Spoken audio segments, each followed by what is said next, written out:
Absolutely. We're here talking to the Knicks recap. I have another question for you.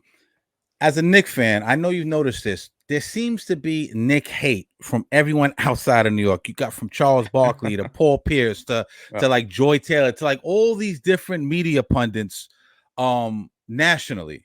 It seems like they don't want to accept that the Knicks are getting better. You know what I'm saying? And I know New Yorkers are deemed as arrogant. You know, I've lived out of state before, and I know what the perception of us is out of state.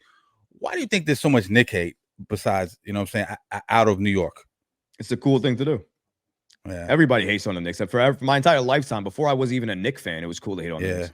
So I mean, like, you know, it's back in the '90s. That's exactly what you used to when you used to wear the Ewings and people used to wear the Jordans. Hate. Yeah. Why are you wearing those? What are you wearing those for? You can't afford Jordans. I don't want to wear Jordans. There's a difference. You're right. You know, like, so like the hates have always been there. So I mean, and it even started, you know, with Patrick Ewing so much because Ewing used to, oh my Lord, man, but bully. Talk about bully ball. He was the original bully, and nobody liked Ewing, and that's why all the shit talking and everything else like that, it all came from that. That's the era where it came from, and that's where the hate started. Fights started over there. People still remember those fights from the '90s, 1999 fights with Jeff Van Gundy hanging on to that guy's leg. I mean, like, listen, man, we're talking about the Knicks who were seen as a tough guy, and anytime you're a tough guy, people love to hate on the bullies and the tough guys. The Knicks in the '90s were bullies.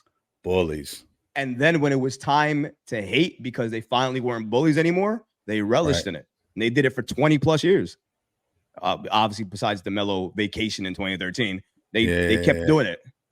And now they can't do it. Now they can't do it anymore.